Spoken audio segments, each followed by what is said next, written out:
La délégation aux droits des enfants auditionne aujourd'hui le ministre de l'Éducation nationale sur des sujets sensibles qui touchent directement à la protection et à l'accompagnement des plus jeunes. Pour suivre cet échange dans son intégralité, abonnez-vous à Hémicycle, likez la vidéo et partagez-la. Monsieur le ministre, chers collègues, nous avons le plaisir de recevoir aujourd'hui Monsieur Édouard Geffray, ministre de l'Éducation nationale, que je remercie vraiment d'être présent à nos côtés. Je tiens tout d'abord, Monsieur le ministre, si vous me le permettrez, à avoir une pensée pour tous les enseignants et tout le personnel éducatif qui chaque jour œuvrent à l'instruction de nos enfants, et je les remercie grandement. Mais on en a un petit peu discuté en venant. Les enseignants payent un lourd tribut au mal-être des enfants, et dont les actes de la semaine dernière nous le rappellent tragiquement. Les chiffres récents du mal-être des enfants sont alarmants. 14% des collégiens et 15% des lycéens présentent un risque important de dépression. Plus inquiétant encore, 24% des lycéens déclarent avoir eu des pensées suicidaires au cours des 12 derniers mois. 13% ont déjà fait une tentative de suicide et environ 3% une tentative ayant nécessité une hospitalisation sur la dernière enquête de l'Enclas. Face à cette situation, la délégation s'est saisie en juillet dernier de la question de la santé mentale des jeunes à travers une mission d'information, et je tiens d'ailleurs à saluer le travail de nos collègues Nathalie Collin-Esterlé et Anne Standbach-Ternoir. Parmi les troubles observés, les refus scolaires anxieux illustrent combien l'école peut devenir une source d'angoisse pour certains élèves, notamment en lien avec le harcèlement, et le suicide de la jeune Camélia le 13 janvier dernier nous l'a tragiquement rappelé. Alors, des avancées ont été engagées avec le déploiement du programme phare et l'adoption de la loi du 2 mars 2022, dite loi Balanan, qui fait du harcèlement scolaire un délit. Pourtant, les chiffres restent préoccupants. Selon une note du ministère de la Justice publiée le 4 novembre 2025, 10 100 affaires de harcèlement scolaire ont été enregistrées par les parquets depuis 2022.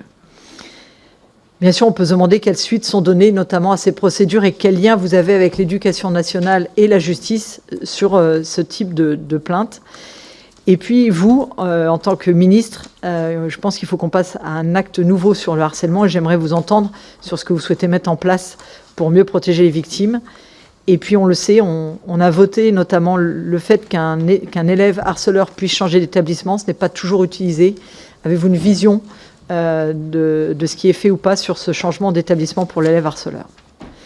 En matière de santé mentale toujours, votre prédécesseur avait annoncé un plan prévoyant la formation de 2 personnels par établissement pour repérer et orienter les élèves en souffrance, ainsi qu'un accès prioritaire aux centres médico-psychologiques.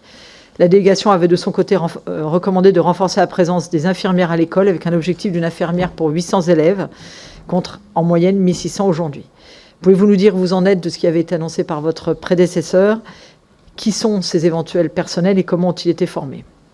Un autre de vos prédécesseurs avait également proposé la mise en place d'un dispositif scolarité protégée pour les enfants mis sous protection, dont les résultats scolaires, rappelons-le, sont catastrophiques puisque 70% des enfants mis sous protection sortent du système scolaire sans diplôme. Pour accompagner ces enfants, cela fait plusieurs années que je propose que dans les missions du pacte enseignant, on puisse permettre à des enseignants du premier degré de faire du soutien à destination de ces enfants. Pouvez-vous nous indiquer où en est, bien entendu, le projet de scolarité protégée et si ma proposition pour intégrer un tel dispositif ? La délégation s'est aussi penchée sur l'école inclusive. Au-delà de l'augmentation du nombre d'élèves en situation de handicap scolarisés en milieu ordinaire, qu'en est-il de l'acte 2 de l'école inclusive et de l'intégration du médico-social à l'école ? Car malgré la création de 1200 ETP supplémentaires d'AESH en 2026, les besoins restent importants. 42 000 élèves seraient encore en attente d'accompagnement après les vacances de Toussaint, avec de fortes inégalités entre les académies. Je souhaite également vous entendre sur l'interdiction des portables dans l'enceinte scolaire, qui est une interdiction depuis 2018. Dans combien d'établissements est-ce vraiment déployé ? Quels sont les résultats dans le primaire et au collège ? Et l'attention des élèves est-elle plus satisfaisante et les conflits ont-ils diminué ? Pour la rentrée 2026, vous souhaitez étendre cette interdiction au lycée. Toutefois, au lycée, les jeunes ont atteint l'âge dit de la majorité numérique. Je salue bien entendu le travail mené par Laure Miller sur cette majorité numérique et les accès interdits avant cet âge aux réseaux sociaux. Mais je m'interroge, de fait, sur le message que nous leur envoyons à ces lycéens, puisqu'ils seraient majeurs numériquement, mais pas décideurs. Et j'aimerais donc savoir de ce fait quel programme va être mis en place côté éducation nationale pour accompagner les jeunes dans la prise en compte des dangers du numérique, car pour moi la priorité est bien cette éducation. Sinon, On se donne bonne conscience, on leur interdit à l'école, mais les mises en danger continuent à domicile ou à l'extérieur de l'établissement, car je le rappelle, les lycéens, pendant les pauses, ont le droit de sortir souvent des établissements. Donc ils prendront leur téléphone à la pause et donc s'exposeront de même au danger si on ne les sensibilise pas de manière plus importante. Je voulais aussi vous interroger sur la mise en œuvre du programme d'éducation à la vie affective et relationnelle et à la sexualité. Ces séances sont essentielles pour prévenir les violences sexuelles. Les chiffres parlent d'eux-mêmes. En CM1, CM2, 15% des élèves déclarent avoir été victimes de voyeurisme dans les toilettes et 8% avoir été embrassés de force au moins une fois dans l'année scolaire. Au collège, 15% des filles et 12% des garçons déclarent avoir subi au moins une forme de violence sexuelle. Quand on sait que la Ciivise estime à 160 000 enfants victimes de violences en France par an, eh bien, on pense qu'on a encore un petit peu de travail. Pouvez-vous donc nous indiquer combien d'établissements ne mettent pas en place ces enseignements ?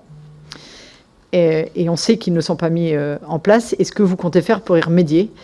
Car vraiment, et moi ça fait très longtemps que je plaide pour ces séances, c'est pour moi une priorité dans l'apprentissage des enfants, à leur corps, à ce qu'on a le droit de leur faire, subir ou pas. Et surtout, elles permettent souvent de libérer la parole des victimes. Mais je voulais aussi vous alerter sur un point. On sait que, comme mentionné précédemment, 5,4 millions de personnes en France sont victimes de violences sexuelles. Il y a donc dans cette cohorte, statistiquement, vos enseignants qui sont d'anciennes victimes. Et donc, je pense qu'il faut être vigilant face à la formation pour ces enseignants qui vont avoir à dispenser les enseignements à la vie affective, relationnelle et sexuelle, parce que parfois, ça peut réenclencher un traumatisme pour ces enseignants qui sont d'anciennes victimes. Aussi, j'aimerais savoir quelle formation vous envisagez pour ces enseignants, comment renforcer, bien entendu, la formation de toute la communauté éducative au repérage, au signalement. Et j'avais d'ailleurs proposé que des équipes mobiles soient mises en place pour se substituer à l'enseignement qui serait, par exemple, en mal-être par rapport à ces enseignements. Pensez-vous que ça puisse être une solution pour accompagner ces enseignants, anciennes victimes, parce qu'il est important de ne pas réancrer les traumatismes. Voilà, Monsieur le Ministre, ce que je voulais vous dire en préambule.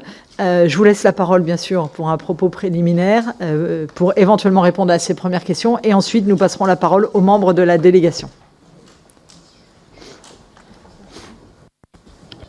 Si vous voulez continuer à suivre les débats parlementaires dans leur intégralité, abonnez-vous à Hémicycle. Pour vous, s'abonner est un geste simple et gratuit, et pour nous, c'est ce qui nous permet de continuer ce travail en toute indépendance. Merci infiniment, Madame la Présidente. Merci d'abord de m'accueillir ici et de bien vouloir m'auditionner. Alors, sur des sujets qui sont essentiels et communs dans leur essence, et en réalité assez différents dans leur nature, comme vous venez d'en brosser le portrait. Donc je vais essayer de vous apporter des réponses, voilà, mais en ayant conscience que le sujet est en réalité assez vaste. D'abord, il faut repartir du point de départ, à mon sens, qui est que l'école, elle a deux fonctions, instruire et protéger. Et que le lieu école, normalement, je dis normalement parce qu'au sens par principe, doit être un lieu de sécurité absolue. De la porte à la porte. Ça, c'est la première chose. La deuxième chose, c'est que, au-delà de la porte, l'école sert à détecter ce qui se passe. Et les crimes, les atteintes, les actes, etc., dont les élèves pourraient être victimes. Et je reviendrai tout à l'heure sur cet élément-là qui me paraît important. Et la troisième chose, évidemment, c'est qu'au-delà de la mise en sécurité des jeunes à l'intérieur et de la détection des atteintes à l'extérieur, nous sommes là, évidemment, pour les éduquer et pour éviter soit la répétition de comportements criminels, et je pense notamment aux violences sexuelles et sexistes, dont vous avez rappelé qu'une part substantielle de la population en a été l'objet, soit pour leur apprendre, à accepter l'autre dans son altérité, c'est la dimension de l'école inclusive, soit évidemment pour apprendre à respecter la personne d'autrui, je pense notamment à l'EVARS, donc sur lequel je me permettrai de vous apporter un certain nombre d'éléments. Premier élément, donc, c'est sur la mise en sécurité, si je puis dire, à l'intérieur des établissements, et notamment sur la lutte contre le harcèlement scolaire, que vous avez bien voulu mentionner. Aujourd'hui, et les enquêtes, vous savez que maintenant on fait une enquête systématique chaque année, c'est-à-dire que tous les élèves remplissent un questionnaire Jusqu'à présent, ce questionnaire était anonyme. C'était Gabriel Attal qui avait lancé cette initiative. 100% des élèves du CE2 ou à terminale le remplissent. Et leur analyse montre que 5% des élèves sont victimes de harcèlement attestés, si je puis dire, chaque année. Donc c'est en moyenne 1 par classe. Donc on est sur un fléau qui reste massif. Ce fléau, il est également massivement relayé par le biais numérique à l'extérieur de l'établissement. En réalité, nous n'en voyons, au sens, nous n'en hébergeons, si je puis dire, qu'une petite partie. Et en réalité, aujourd'hui, la majorité du harcèlement, en termes de nombre d'actes d'atteinte, a lieu en ligne, notamment sur les réseaux sociaux. Je reviendrai tout à l'heure, évidemment, dans ces conditions-là, sur leur interdiction. Donc, par rapport à cet enjeu du harcèlement, nous avons, comme vous le savez, un plan, effectivement, vous l'avez rappelé, qui s'appelle phare, qui est déployé dans 100% des écoles et des établissements. Alors quand je dis 100%, c'est un processus continu. C'est-à-dire qu'en réalité, chaque année, on remet les compteurs à zéro et qu'on oblige chaque année les établissements à réattester de la formation des équipes, de la formation des élèves, de la formation des adultes, etc. Mais donc on a ce processus, j'allais dire, continu de formation. Et cette année, j'ai décidé de permettre la désanonymisation, si je puis dire, par l'élève du questionnaire dont je vous ai parlé. C'est-à-dire que l'élève puisse, à la fin du questionnaire, qui est donc rempli universellement, mentionner, s'il le souhaite, son nom et son prénom pour être en fait recontacté par l'équipe enseignante.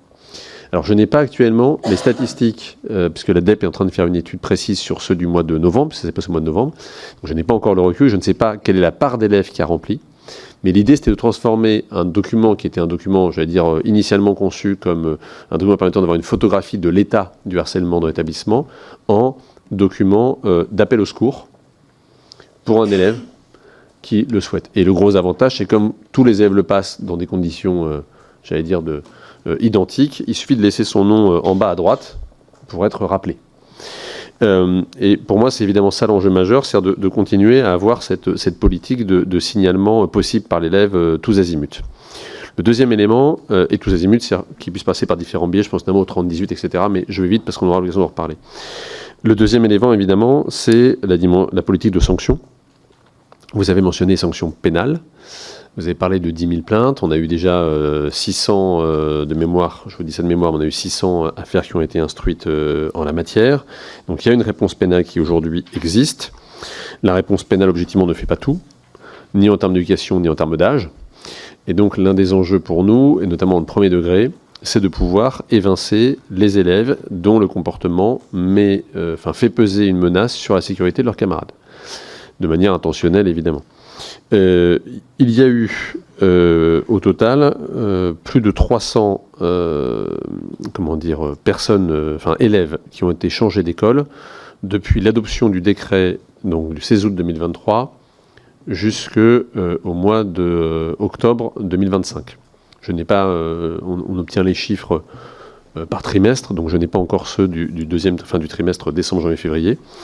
Mais globalement, c'est une cadence qui a tendance à augmenter et sur laquelle, par ailleurs, on est aussi obligé d'être vigilant pour nous assurer que, notamment, ça ne se retourne pas contre certains élèves, je pense notamment aux élèves en situation de handicap.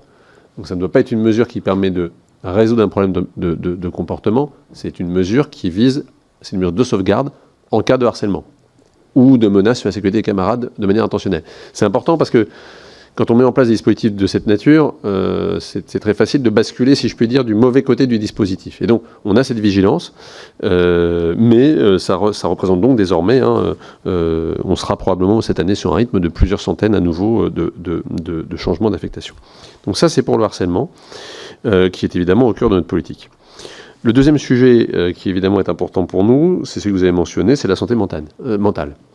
Moi, vous vous souvenez peut-être que quand j'ai pris mes fonctions, j'ai dit que j'avais 3 priorités, pas 50, et que l'une des 3, c'était la santé mentale de nos jeunes. On a aujourd'hui 30% de nos jeunes qui souffrent de troubles anxieux ou dépressifs quelque part entre leurs 11 ans et leurs 24 ans. L'étude Mentalo de l'INSERM, dont les travaux provisoires, d'étape, dont le rapport d'étape est sorti au mois de septembre, en a attesté. Santé publique France nous dit qu'il y a une augmentation depuis le Covid de 80% du passage aux urgences pour tentative de suicide ou intention suicidaire. Donc on est sur un phénomène qui est un phénomène que moi je considère comme extraordinairement préoccupant. Ce phénomène, il a des causes multiples. L'un des enjeux pour nous, c'est évidemment d'y apporter une réponse systémique. Vous m'avez interrogé notamment sur le plan santé mentale. Vous savez qu'on est en train de déployer des protocoles santé mentale dans les établissements, avec effectivement des formations, je précise des formations en présence, pas un MOOC qu'on regarde entre 19h et 20h. Aujourd'hui, donc on souhaite, la cible, c'est d'avoir 2 personnels par établissement formés. Aujourd'hui, pardonnez-moi cette statistique, car ce n'est qu'une statistique, mais aujourd'hui, on est à 1,6 personnels, l'équivalent de 1,6 personnels formés par établissement. Autrement dit, on est tantôt à 2, tantôt à 1. Mais on a ce processus de formation qui est en cours. L'idée étant que les équipes soient vraiment pluridisciplinaires, c'est-à-dire pas que ce soit réservé à l'infirmière scolaire ou réservé aux médecins scolaires, mais que ce soit des équipes de professeurs, de CPE, d'assistants d'éducation, etc., qui puissent y participer de manière active. Et pour être tout à fait complet par rapport à votre question sur les infirmières, moi je considère qu'au cours des 20 prochaines années, ou des 15 prochaines années, de manière totalement transpartisane et à long terme, nous avons vocation à augmenter le nombre de personnels de santé, sociaux, de psychologue d'éducation nationale à éducation nationale. Simplement, pour inverser cette trajectoire, on ne peut pas le faire brutalement. C'est-à-dire que si dans le PLF cette année, on avait voté 1000 créations de postes, j'étais incapable de les recruter. Il faut être très clair, parce que j'ai des concours qui sont à 200-250 personnes par an, avec un taux de pression qui n'est pas forcément très élevé. Alors, j'aurais pu vous raconter, j'aurais pu vous dire, je vais faire 1000 là, sur le papier, puis je serais venu devant vous dans un an en vous disant, je suis bien désolé, on avait ouvert 1000 places au concours, mais on n'a pu recruter que 50 personnes de plus. En réalité, ce qu'il faut, c'est inverser une tendance. Enfin, plus ou moins, c'est pas inversé parce que ça baissait pas, mais c'est passer une tendance de stabilité à une tendance d'augmentation. Et moi, j'y crois profondément pluriannuel, c'est-à-dire que chaque année, il faut qu'on augmente de 300, 400, 500 postes nos besoins en matière, on va dire, médico-sociale au sens large, psychologues, infirmières et infirmiers, assistants sociaux.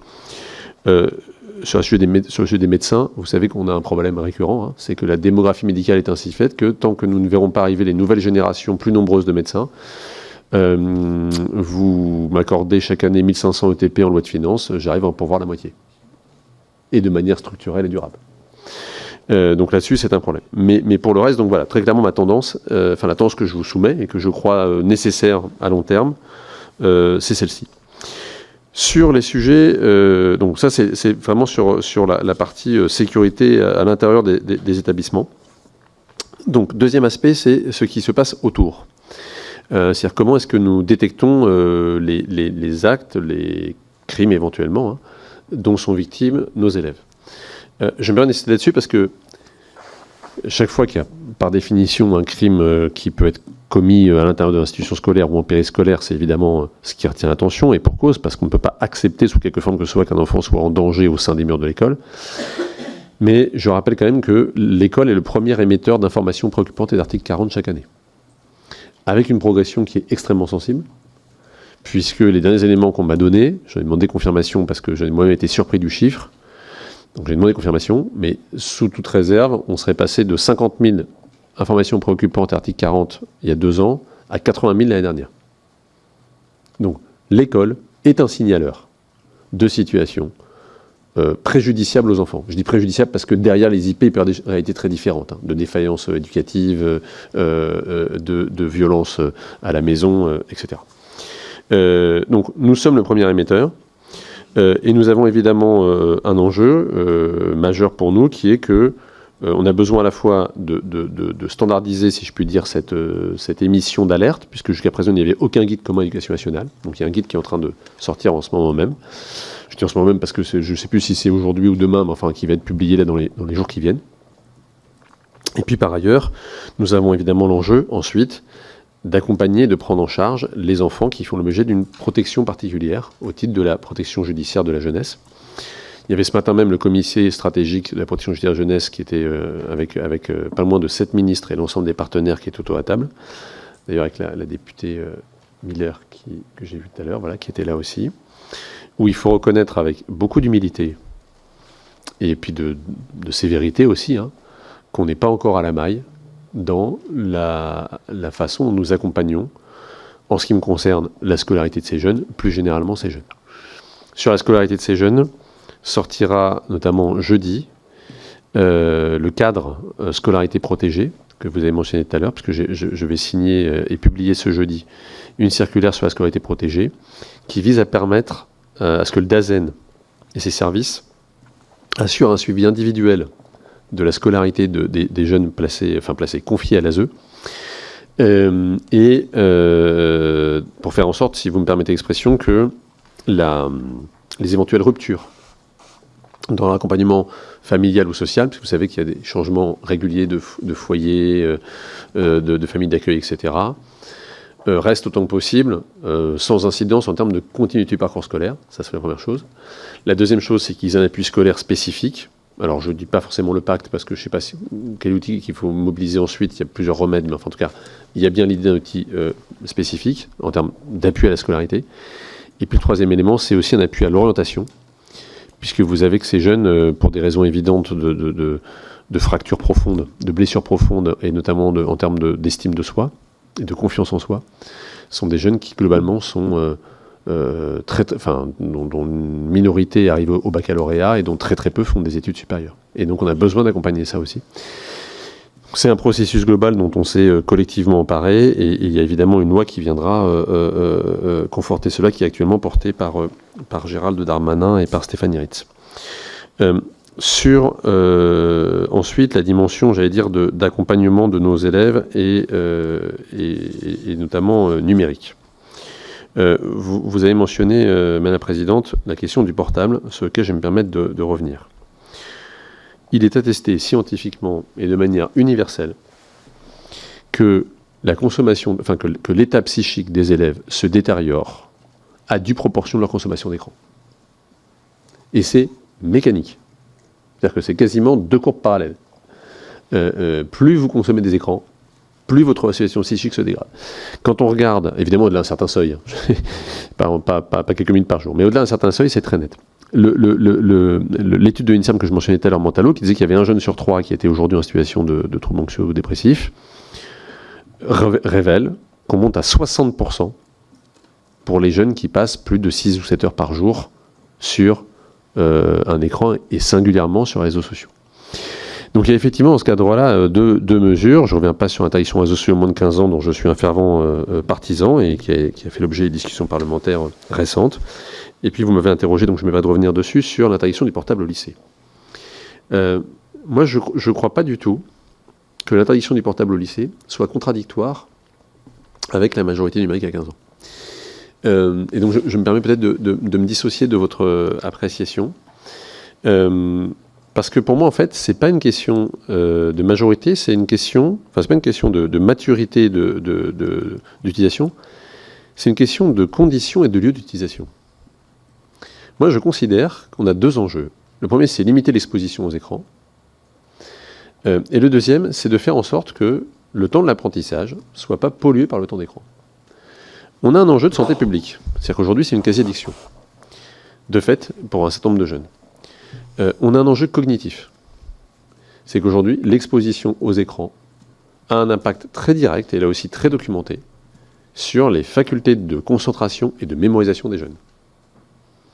Quand vous êtes dans une classe, alors je vais partir des petits, mais parce qu'en réalité ça commence petit, un enfant de 8 ou 9 ans, âge moyen aujourd'hui de création d'un réseau social, qui consomme régulièrement, si je puis dire, du petit écran, vous n'arrivez plus à lui apprendre cette table de multiplication.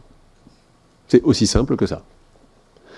Et un lycéen qui serait amené à consommer beaucoup d'écrans, et certains en consomment énormément, en moyenne il consomme 4 heures d'écran par jour, et en réalité 4 heures d'écran, c'est 4 heures d'écran de 30 cm², c'est pas 4 heures de cinéma, a des problèmes du même ordre en termes cognitifs. Et puis il y a un enjeu civique, auquel je crois profondément, c'est que dans toute éducation repose sur le principe que la conscience est éveillée soit en même temps, soit en amont de l'exposition au contenu.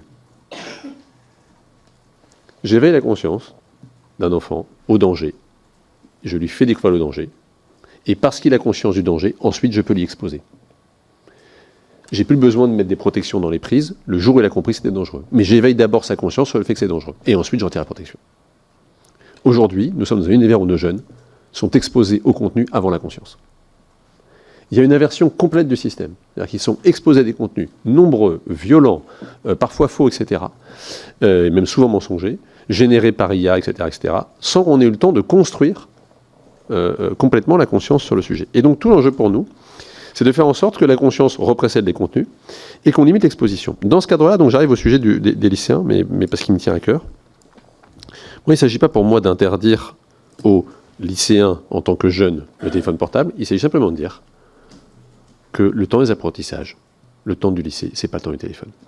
Et que ce qu'on propose, c'est que la scolarité, elle se fasse sans téléphone. Et il y a quelque chose de très naturel, c'est qu'ils ont déjà fait leur primaire comme ça, leur collège comme ça, et ça marche plutôt bien au collège, et leur lycée comme ça. Alors on va me dire, ah oui, mais alors, et parce que ça m'a été dit plusieurs fois, à juste titre d'ailleurs, on m'a dit, mais comment est-ce qu'on va faire pour aider tous les élèves, et si on ne peut pas chercher à contourner? Alors d'abord, le principe de base de l'éducation, c'est que c'est pas la même chose de contourner une règle et de ne pas en avoir, parce que quand vous contournez une que vous avez conscience que ce que vous faites peut vous nuire. Et ça, j'y crois profondément. Et puis la seconde chose, c'est que, et je trouve ça assez intéressant à été collectivement, moi, j'ai jamais apprécié le bien fondé d'une règle à l'aune de ma capacité à la faire respecter à 100%. Sinon, il n'y a pas de code de la route. Et ce dont on a besoin aujourd'hui, c'est de dire à nos jeunes, voilà, le téléphone peut apporter beaucoup de choses, les réseaux sociaux peuvent apporter beaucoup de choses, c'est vrai. Mais il y a un temps d'usage qui n'a pas sa place à l'établissement. Sauf, et c'est pour ça que c'est important, sauf si le chef d'établissement, par rapport à des usages pédagogiques, par rapport à un internat, par exemple, considère que dans le règlement intérieur, il a le droit d'y déroger. Mais à ce moment-là, c'est pas la même chose. Et donc, à titre personnel, j'y crois profondément. Alors, pardon, j'accélère, parce que du coup, sur ce sujet-là, j'ai été un peu long. Sur la dimension école inclusive, vous m'avez notamment interrogé sur la dimension en détail, l'acceptation de l'altérité aussi, et donc le fait qu'on est pleinement inclusif et qu'on accueille tous nos élèves dans l'école. Vous m'avez interrogé à juste titre sur les élèves non accompagnés. J'ai eu l'occasion plusieurs fois d'en parler, hein, c'est évidemment un sujet majeur. Alors, je précise, juste pour qu'on ait bien, que les termes soient en tout cas communs sur ce qu'on appelle sans solution ou non accompagné. Non accompagné, c'est pas sans solution. C'est pas des élèves qui sont chez eux. Ils sont bien pris en charge par un collectif pédagogique, etc. Simplement, ils n'ont pas l'AESH à laquelle ils ont droit en vertu de la MDPH. La pression MDPH. Ça ne veut pas dire que c'est bien, c'est mal, il n'y a pas de problème avec ça, mais ça veut dire que c'est différent du sans solution. Sans solution, c'est-à-dire qu'il y a des enfants aujourd'hui, heureusement très très peu, mais il en reste, pour lesquels il n'y a pas de solution. C'est-à-dire qu'ils ne sont pas en situation, compte tenu de leur handicap, d'aller à l'école, et ils n'ont pas forcément de place en médico-social correspondant à leur handicap. Eux, effectivement, et c'est encore plus dramatique, si je puis dire, ils sont sans solution. Et ça, pour moi, c'est un enjeu évidemment absolument majeur.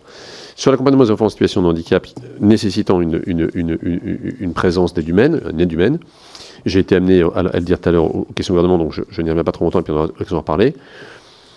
On a deux sujets. On a un sujet compensation versus accessibilité. On est parti dans le tout compensation.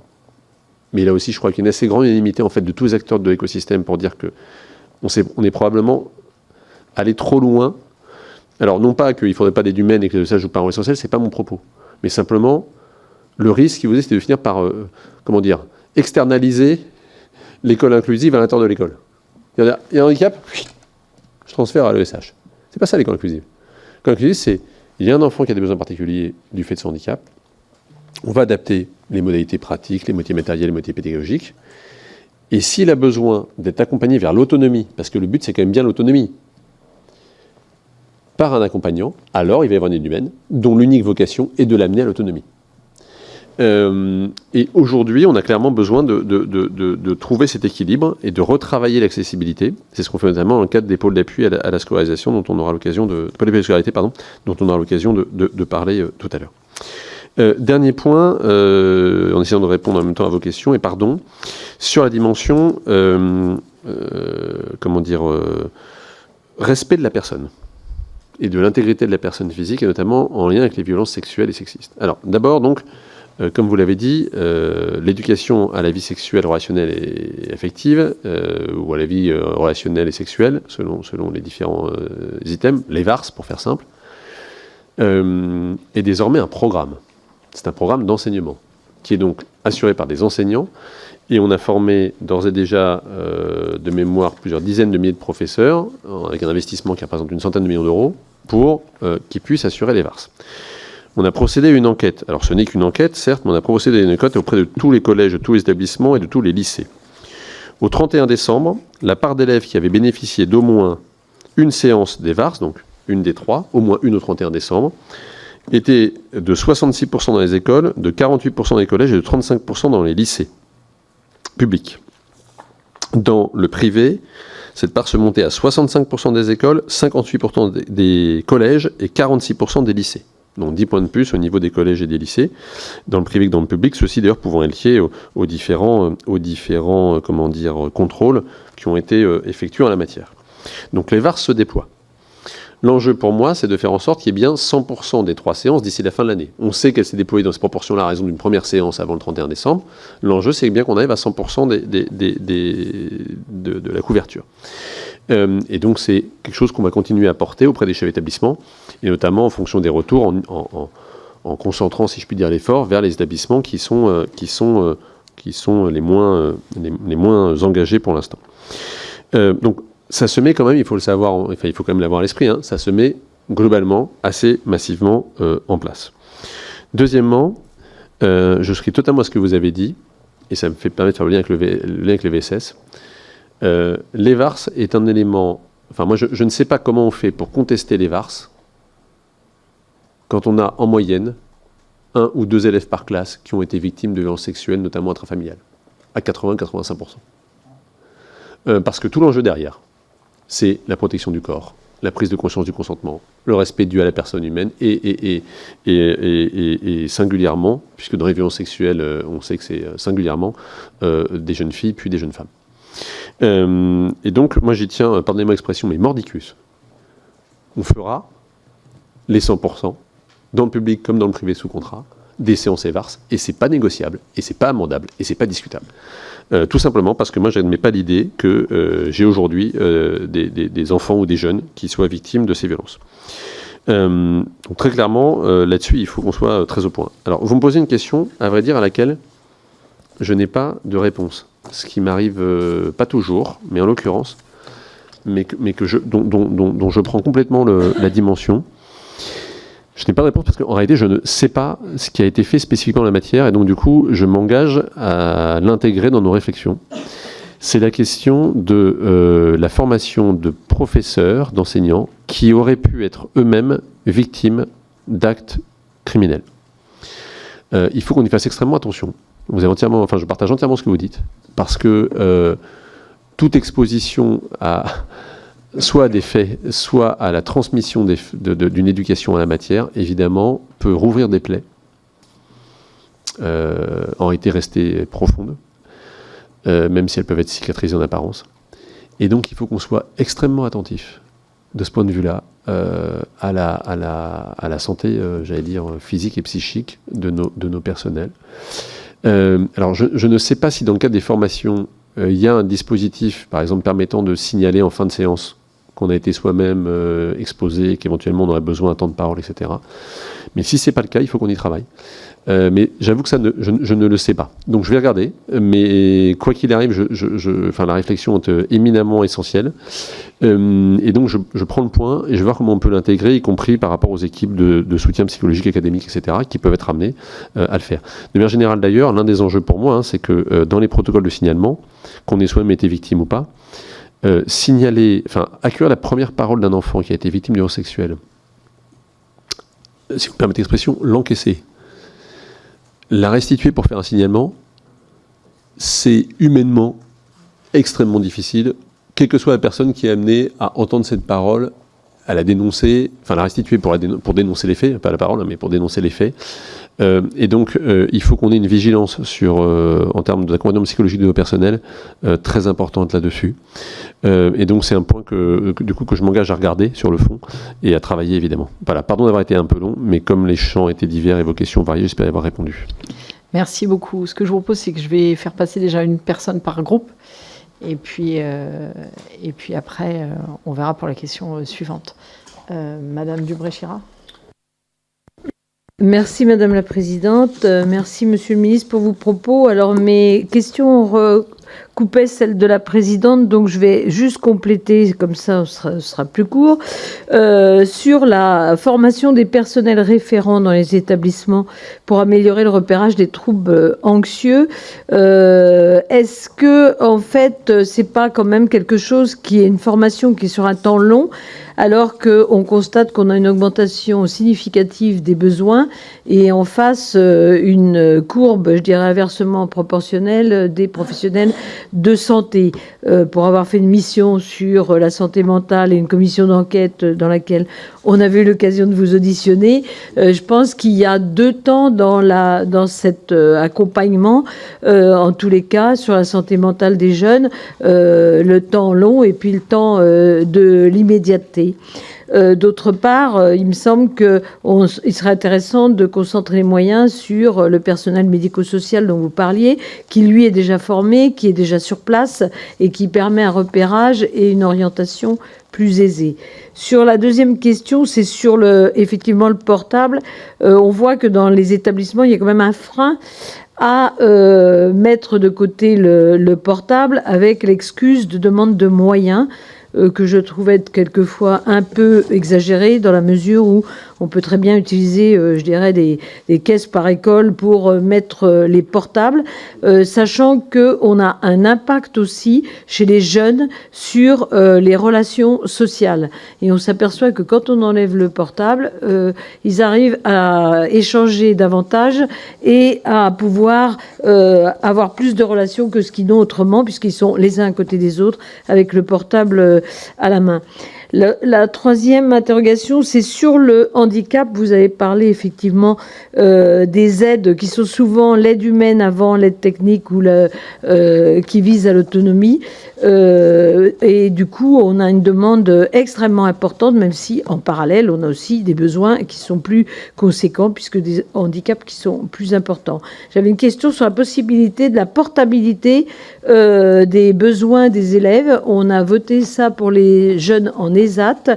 Est-ce que ce serait pas plus facile que les parents évitent de demander les mêmes moyens quand ils doivent être conductibles du primaire au collège et au lycée? Merci beaucoup. Merci. Madame Zaya Hamdan. Merci, Monsieur le Ministre, pour vos propos. Un sujet qui n'a pas été abordé justement jusqu'à maintenant, la carte des zones d'éducation prioritaire. L'avenir de plus d'un collège public sur 5, soit plus de 1,7 million d'enfants. Cette carte, c'est du concret, comme vous le savez, être classé en REP ou en REP+, c'est avoir des effectifs allégés dans les classes, des dotations supplémentaires, du temps de concertation pour les enseignants, des indemnités pour stabiliser les équipes. Ce sont des enjeux matériels réels qui changent vraiment la vie des professeurs et des enfants. Normalement, elle doit être revue tous les 4 ans, mais elle est figée depuis 2015 aujourd'hui. En plus, vous annoncez, et vous l'avez annoncé, ne pas y toucher avant 2027. En clair, 12 ans sans mise à jour, malgré les préconisations de la Cour des comptes. Par conséquent, nous avons des établissements qui se sont paupérisés, où leurs besoins sociaux ont explosé, mais qui ne peuvent obtenir le label éducation prioritaire. Vous reconnaissez vous-même, Monsieur le Ministre, que réactualiser la carte est objectivement nécessaire. Mais, dans la foulée, vous affirmez ne pas avoir l'espace-temps politique suffisant. Bon, alors je vais oser une petite phrase, peut-être parce que la durée de vie d'un ministre de l'Éducation nationale sous Emmanuel Macron est très courte. Vous me direz que vous n'êtes que le 8e depuis 2017. Voilà, pour la petite anecdote et la petite parenthèse. Or, pendant que vous trouvez ce dossier trop long, vous supprimez, dans le cadre du budget voté dernièrement, 4000 postes d'enseignants. Dans l'académie de ma circonscription, pour exemple, l'académie d'Amiens, c'est 165 postes qui vont être supprimés, dont 70 en collège-lycée. Lundi, cette semaine, 90% des enseignants du collège Amiral Lejeune faisaient grève pour dénoncer un manque de moyens criant.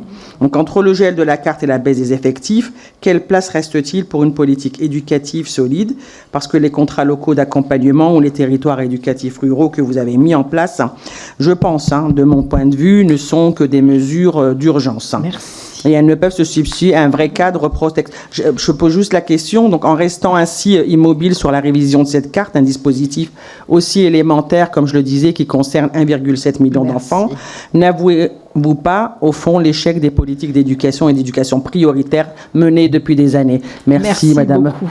Madame. Je rappelle, c'est 2 minutes, si on veut que tout le monde puisse parler. Madame Sylvie Bonnet. Merci Madame la Présidente, Monsieur le Ministre, chers collègues.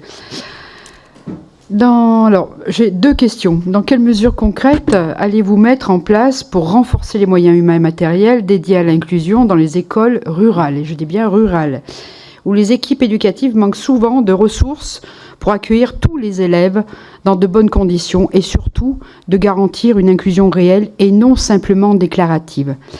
Vous annoncez le renforcement de la prise en charge de la santé mentale des élèves et de la mise en place de formations de nouveaux professionnels de santé dans les établissements. Mais comment justifiez-vous ces annonces alors que sur le terrain, nous manquons cruellement déjà d'AESH pour accompagner les élèves en situation de handicap pour garantir une inclusion au quotidien? Je vous remercie. Merci beaucoup. Monsieur Arnaud Bonnet.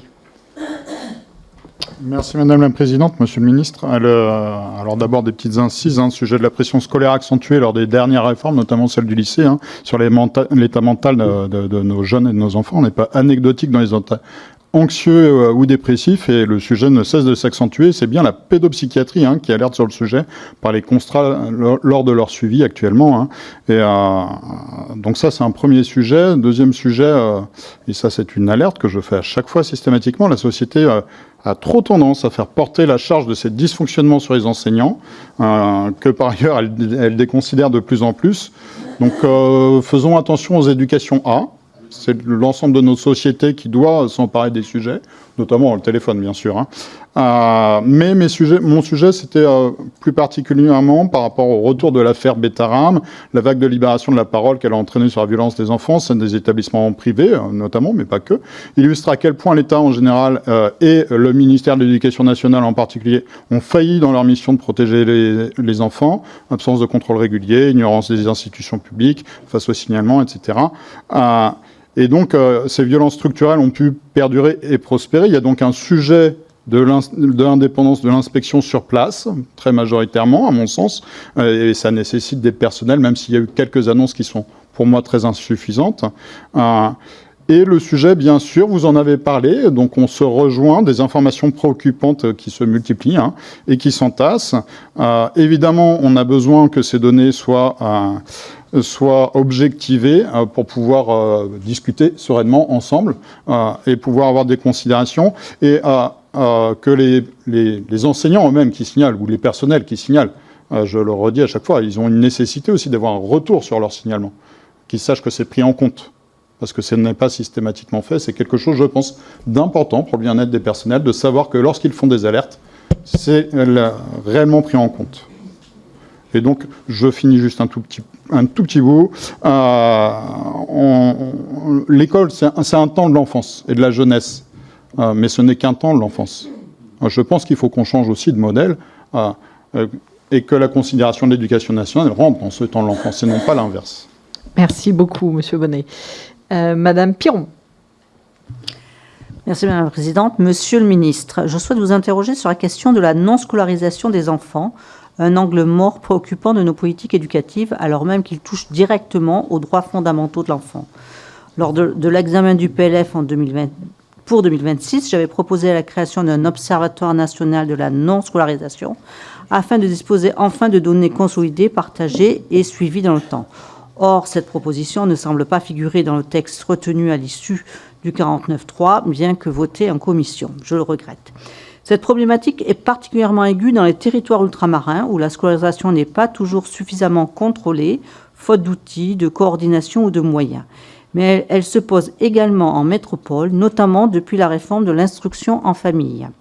Les chiffres montrent une baisse du nombre d'enfants en instruction en famille et des demandes d'autorisation. Mais cette baisse interroge. Disposons-nous d'un réel suivi des familles qui ne déposent plus de demandes, parfois par crainte d'un refus? Quels sont aujourd'hui les processus de repérage et de suivi des enfants qui sortent des radars de l'éducation nationale? Enfin, les maires, en première ligne, nous alertent sur des procédures jugées trop complexes, voire dissuasives, pour assurer un contrôle effectif. Dans ce contexte, Monsieur le Ministre, comment entendez-vous renforcer le suivi de la non-scolarisation, améliorer la coordination entre les acteurs, garantir que chaque enfant, sur l'ensemble du territoire de la République, bénéficie effectivement de son droit à l'éducation? Je vous remercie. Merci beaucoup. Et pour finir ce premier tour, Madame Soumia Bouroua. Merci Madame la Présidente, Monsieur le Ministre, bonjour. Je crois qu'on est tous d'accord ici, le harcèlement c'est un véritable fléau et je nous félicite que la représentation nationale se saisisse de ce sujet. Et c'est dans cet esprit que, avec ma collègue Virginie Lanlot, nous avons mené une mission flash en 2024 sur le rôle de la santé scolaire pour lutter contre le harcèlement. Et nous avions, à cette époque, vous avez auditionné quand vous étiez directeur général de la DGESCO et vous nous aviez confié alors que tout élève en France est témoin, victime ou harceleur. Nous avions par la suite rendu nos conclusions et on a présenté plusieurs recommandations pour mieux prendre en charge ce phénomène. Et parmi ces préconisations, il s'en trouvait une qui vise à instaurer une visite médicale supplémentaire dédiée à la santé mentale pour tous les élèves de la classe de 4e, qui serait réalisée par des psychologues de l'éducation nationale. Et cette proposition émane de plusieurs acteurs et actrices qui ont été auditionnés. Et j'ai donc, à l'issue de la mission, déposé une proposition de loi en ce sens. Parallèlement, j'avais aussi déposé un amendement en commission des finances lors du PLF 2026 pour une expérimentation de ce dispositif, pour que ce dispositif puisse être expérimenté dans mon département, qui est la Seine-Saint-Denis. C'est un département qui est particulièrement sous-doté en nombre de professionnels de santé scolaire. Et cet amendement avait été adopté par la commission des finances. Et si nous n'avons pas pu poursuivre le débat en séance, je crois que l'utilité je crois en l'utilité de cette expérimentation. Alors, cette visite, elle serait centrée sur la santé mentale des élèves. Elle aurait pour but de déceler les cas de harcèlement, d'évaluer les problèmes auxquels les élèves sont confrontés à un âge d'entrée dans l'adolescence qui est souvent synonyme de fragilité. Aussi, je voudrais vous poser la question, connaître votre point de vue sur cette proposition et savoir si vous êtes prêt à défendre cette expérimentation. Je vous remercie. Merci beaucoup. Monsieur le ministre, je vous laisse répondre à cette première salve de questions. Merci beaucoup. Alors, plusieurs éléments. Sur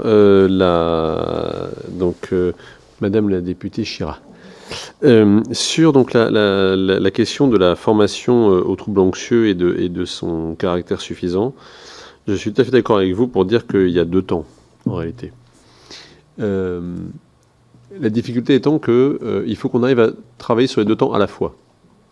C'est-à-dire qu'on a à la fois un phénomène que je crois on peut qualifier maintenant d'urgence, parce qu'on a un nombre d'élèves qui sont en situation de trouble anxieux qui est assez important.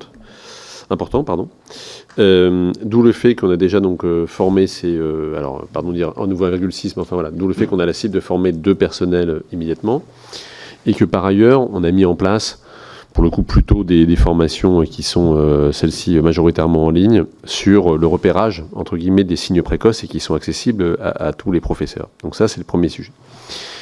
En réalité ensuite la question qui se pose à plus long terme, c'est la question de la prise en charge du jeune. Aujourd'hui, on repère énormément de situations, les infirmières scolaires, les psychologues d'éducation nationale, etc. On repère, les professeurs beaucoup. La question, évidemment, c'est celle de l'orientation du jeune. Parce que je rappelle une chose qui est parfois ignorée, c'est qu'un psychologue d'éducation nationale, une infirmière d'éducation nationale ou un médecin d'éducation nationale, il n'est pas là pour suivre des patients. Enfin, je le redis, mais c'est important parce que des fois, on me dit pourquoi vous ne mettez pas des psychologues partout qui pourraient suivre et recevoir 5 fois par semaine des... Tout simplement parce que ce n'est pas leur métier. Ils sont là pour repérer, conseiller et orienter. Ils ne sont pas là pour prendre en charge des pathologies au long cours ou en l'occurrence pour la santé mentale, des détresses au long cours. Tout l'enjeu pour nous, c'est de faire en sorte qu'ils puissent orienter facilement et rapidement vers la médecine de ville ou vers les CMP, les centres médico-psychologiques. Donc, on a pris plus de temps que ce que je voulais, et donc je l'assume, parce que j'ai un mois de retard par rapport à ce que je m'étais fixé comme cible. Mais on est en train de travailler avec la ministre de la Santé, et normalement on devrait aboutir rapidement, je n'ose dire quand, mais rapidement, dans les jours qui viennent, j'espère, sur un dispositif qu'on appelle coup de fil. On a pris plus de temps parce qu'en vérité, on ne voulait pas que Stéphanie Ritz vende de la fausse monnaie et dire c'est bon, on a fait une circulaire, terminée. Donc on essaye de vraiment s'assurer que derrière, il y a effectivement une suite donnée. Et le principe du coup de fil, c'est très simple, c'est je suis infirmier scolaire, je suis médecin scolaire, j'ai une situation en face de moi d'un jeune qui est en situation, j'allais dire, de souffrance psychique, sans être en détresse, sinon si c'est en détresse, c'est le 15, bien sûr. J'ai un mécanisme qui me permet d'avoir ce que j'appelle un coup de fil, c'est-à-dire qui permet d'avoir un rendez-vous rapidement avec un professionnel de santé et pas d'attendre 3 ou 6 mois. Voilà, ça, c'est aujourd'hui ce qu'on est en train de faire. Deuxième élément aussi, je me permets de le dire à ce moment-là de mon propos, mais parce que c'est important, nous sommes évidemment en lien sur un autre sujet qui est la partie protection de l'enfance. On est en train d'améliorer la situation actuellement. On a des petits problèmes juridiques de droit informatique et liberté, mais on est en train d'améliorer la situation aussi avec le 119, je le dis au passage, pour que quand le 119 a un signalement soit de jeunes, soit d'adultes qui alertent sur la situation d'un jeune, on puisse avoir un canal, comme on a pour le harcèlement avec le 3018 actuellement, qui nous signale immédiatement les faits, qui permet de retomber ensuite en cascade. Voilà. Ce que j'ai réussi à faire pour le harcèlement quand j'étais dans des fonctions antérieures, c'est-à-dire d'avoir un système stop harcèlement au niveau national qui fait que quand le 3018 nous appelle, si le jeune est d'accord pour lever l'anonymat, pouf, on le sait, ça redescend en moins de quelques heures au niveau local. On est en train d'essayer de le mettre en place pour le 119. C'est un peu plus compliqué pour des raisons juridiques, mais on va y arriver. Sur le portable, moi je souscris complètement à ce que vous avez dit. Moi j'ai rien évidemment contre les casiers, contre les étuis, etc. Si on en met, c'est tant mieux. Mais d'abord, je ne veux pas commander depuis la rue de Grenelle, je pourrais imposer aux collectivités territoriales de le faire. Et je trouve même que ce sera assez grossier de ma part. Et puis la deuxième chose, c'est que, une fois encore, il faut revenir au principe d'interdiction. Une interdiction, c'est une interdiction. Point. Enfin, il y a un moment, on ne va pas commencer à mettre des barrières en plus des feux rouges, et puis un policier à côté de la barrière en plus du feu rouge. Et donc, pardon, mais ça renvoie d'ailleurs à ce que vous disiez tout à l'heure, monsieur le député Bonnet, sur le fait que ce n'est pas au professeur de tout faire. Il y a un truc qui s'appelle l'autorité parentale. Enfin, pardon, mais on dit aux parents, bah non, vos enfants, ils vont pas avec un téléphone portable, ou alors ils s'en servent pas, et on vous demande, c'est non pas que vous ne fassiez pas respecter, mais on vous demande de le faire respecter avec nous. C'est-à-dire qu'on a besoin que vous en parliez en famille, comme on en parle à l'école. Et ce travail de mise en cohérence des positions, si je puis dire, ou des discours, il est important. Ce qu'on observe, j'étais pas plus tard qu'hier, pour n'en vous cacher, je vois tous les DAZEN, 10 par 10, depuis mon arrivée. J'ai 80 maintenant, donc j'aurais vu les 100 d'ici une dizaine de jours. Et je les interroge régulièrement sur le sujet. Il y a beaucoup de lycées qui ont déjà mis en place des dispositifs. Et à chaque fois, les témoignages sont les mêmes, ça va beaucoup mieux en termes de climat scolaire. On a des jeunes, il n'y a pas du tout de jeunes qui s'agglutinent, contrairement à ce qu'on essaie de raconter quand on veut dézinguer la mesure. Les jeunes, simplement, ils se déshabituent à s'en servir. Et surtout, ils ont intégré qu'il y avait un espace sans et un espace avec. Ils sortent, ils l'utilisent, ça c'est normal, mais dedans, ils ne l'utilisent pas. Et ça a des effets assez positifs sur notamment la concentration aussi. Et moi, vous savez, il y a un truc qui m'a marqué hier, parce que j'ai fait la même expérience, mais dans l'autre sens. J'ai un DAZEN qui m'a dit hier, quand vous baladez dans un établissement où le téléphone portable est interdit, vous avez à nouveau à l'intercours des gens qui discutent dans les couloirs. Quand vous allez aujourd'hui à un intercours de lycéens, ce qui frappe par rapport à notre génération, enfin je dis notre pardon parce qu'il y a des gens beaucoup plus jeunes que moi ici, mais pour ceux d'entre vous qui ont atteint mon âge, on refaisait le monde aux intercours. L'intercours, c'est un lieu de discussion. Vous rentrez aujourd'hui dans une salle d'intercours, ce qui frappe, c'est le silence. Relatif, hein, mais quand même, quoi. Un niveau sonore qui est même, parce qu'en fait, ils sont sur le téléphone. Donc, moi, je suis entièrement à ça, et vraiment, je crois qu'il y a un potentiel de libération. Alors, évidemment, par contre, et ça, je crois aussi que c'est très important, et d'ailleurs, en écho à ce que vous disiez aussi, Madame la Présidente, tout à l'heure, c'est que ça ne se fait pas tout seul, et que il ne suffit pas d'interdire. Si on interdit à des gens, on dit, c'est interdit, c'est terminé, on ne va servir à rien. Il faut interdire d'un côté, mais il faut éduquer de l'autre. Il faut aussi que ça passe par les CVL. Moi, je crois beaucoup à la discussion en conseil de vie lycéenne. C'est-à-dire qu'il ne s'agit pas de parachuter l'interdiction, mais il s'agit que derrière, il y a un travail en CVL avec les élus lycéens pour travailler là-dessus et pour faire prendre conscience. Mais en réalité, je pense qu'on va y arriver. Sur le handicap et la portabilité des besoins des élèves, Alors, normalement, aujourd'hui, quand vous avez un dossier MDPH, ce qu'on a réussi à faire, c'est à sortir de l'annualité. Vous savez qu'il y a moins de 10 ans, chaque année, on avait un dossier complet, une paperasse, machin. Bon, voilà. Donc maintenant, on est rentré dans une logique de prescription qui répond grosso modo à la logique de cycle. Donc vous êtes grosso modo sur la maternelle, ensuite 3 ans à chaque fois. Moi, je suis assez sensible à ce que vous dites parce que je me pose la question assez souvent. La petite difficulté qu'on a en fait du caractère, si je puis dire, durable, c'est-à-dire vous avez le droit à ça de la maternelle au collège, c'est qu'en réalité, on a besoin de réévaluer périodiquement le besoin et que je ne suis pas sûr en réalité que la famille soit toujours en mesure de demander la réévaluation. Et on a aujourd'hui un problème d'évaluation. Je vous donne un exemple très concret qui, moi, fait partie de mes sujets de travail. C'est l'évaluation qui conduit à orienter un enfant vers le médico-social. Quand un enfant est orienté vers le médico-social, il termine son cursus en médico-social. Or, moi, je crois qu'un enfant qui part en médico-social, il peut tout à fait, au gré de ses propres progrès, de ses propres évolutions, parfois d'éventuels traitements qui apparaissent et qui peuvent suivre, revenir en scolaire. Et ça, aujourd'hui, de fait, ça n'existe pas.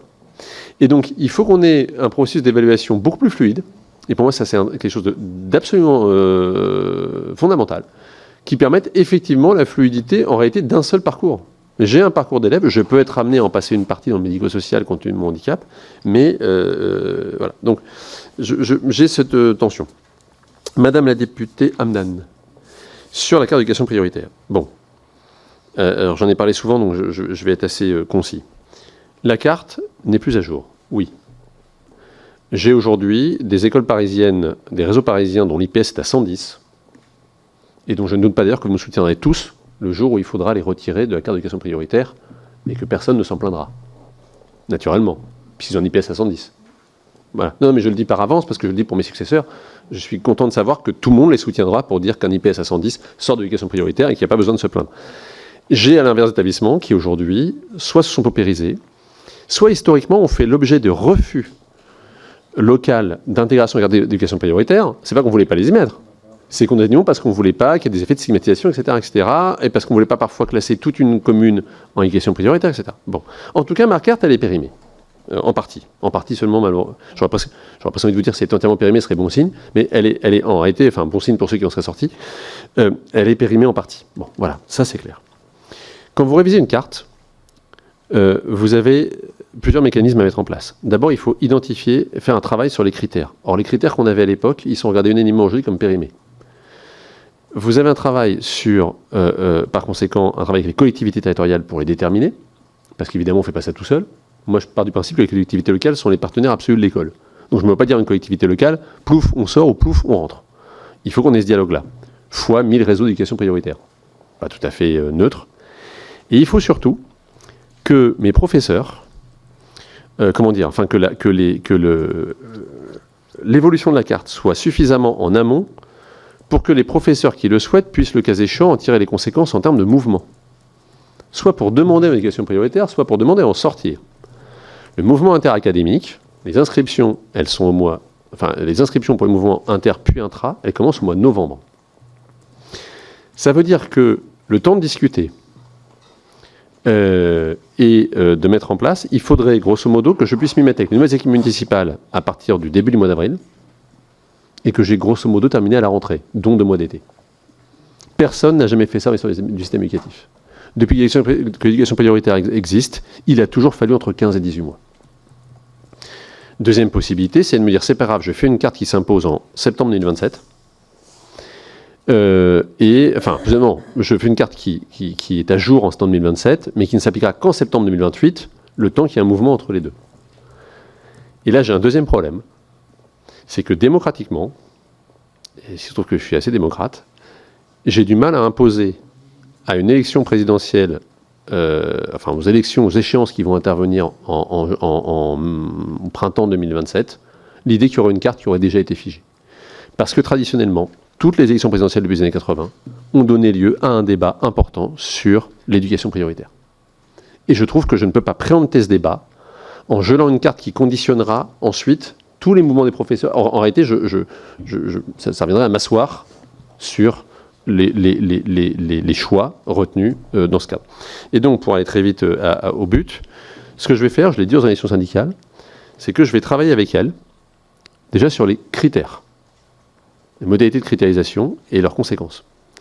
De manière à ce que, si je puis dire, les choses soient techniquement le plus près possible pour que, quel que soit leur bord, ceux qui arriveront en 2027, aient un dossier technique, pardonnez-moi de le dire comme ça, mais ficelé, et qu'ils puissent ensuite faire le travail pour lequel ils auront été élus. Mais en tout cas, voilà, donc j'engage les travaux, mais je ne suis pas en mesure, effectivement, de mener la carte pour des raisons évidentes que je vous ai indiquées.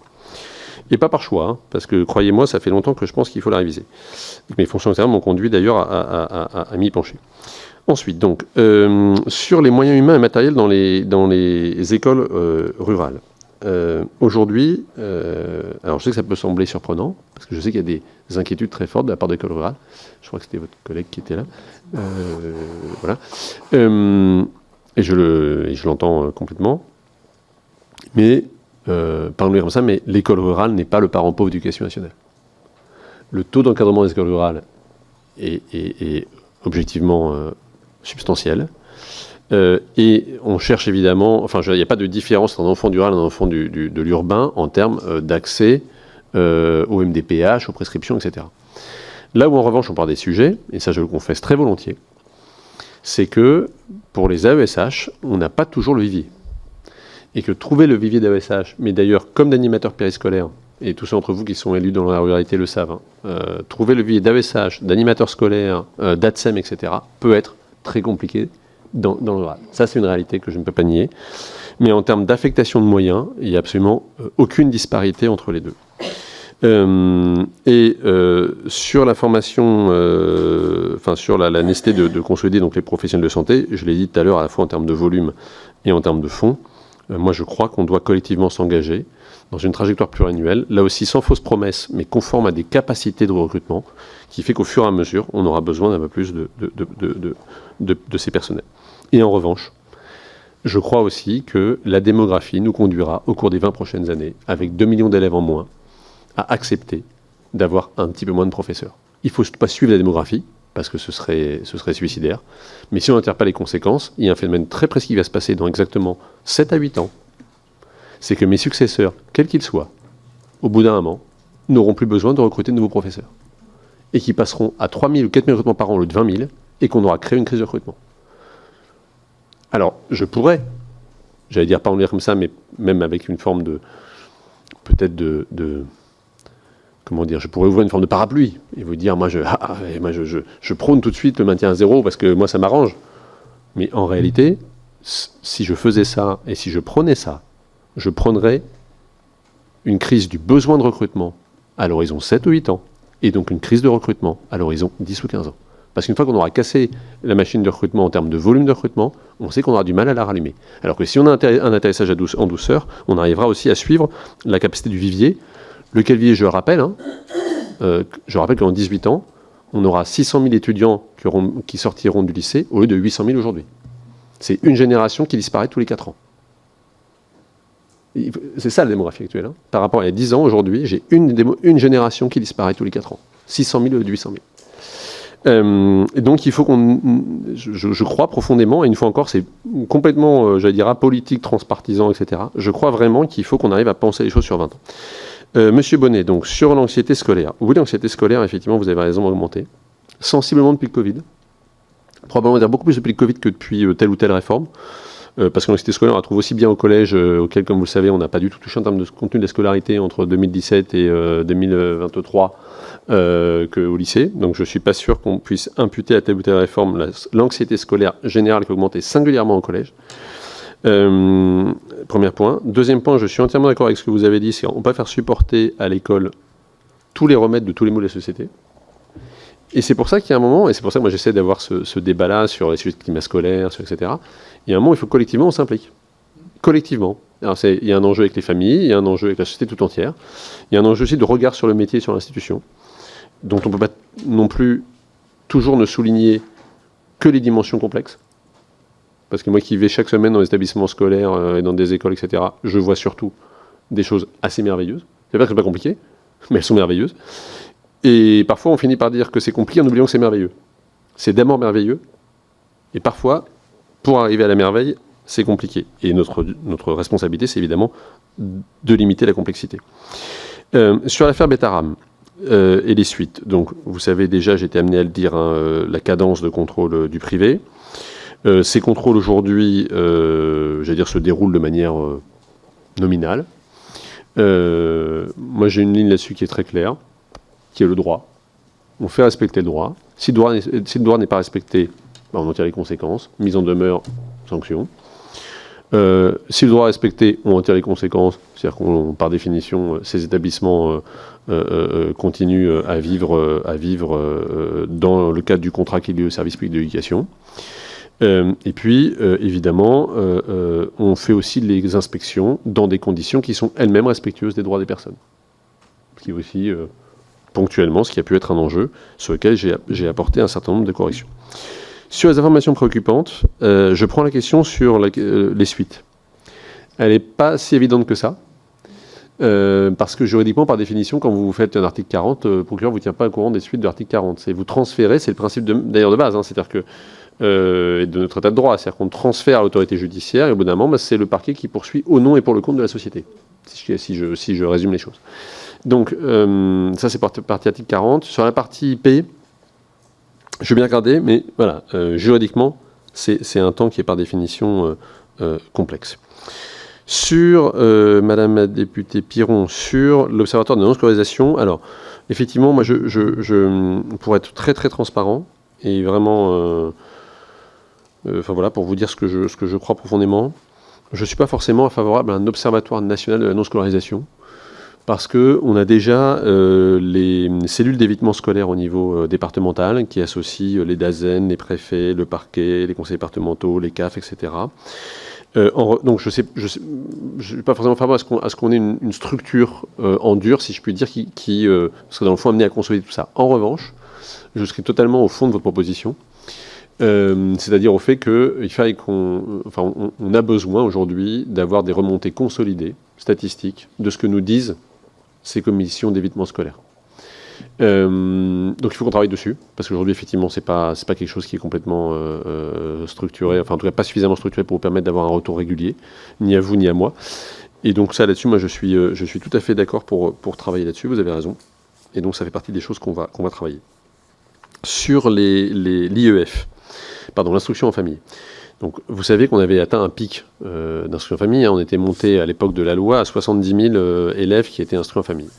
On est retombé à, grosso modo, 25-27 000 demandes d'autorisation l'année dernière, très largement d'ailleurs accordées, puisqu'en réalité, quand on regarde entre le handicap, vous voyez là j'ai les chiffres sous les yeux, on avait 27 712 demandes d'autorisation l'année dernière, il y en a 21 977 qui ont été accordées.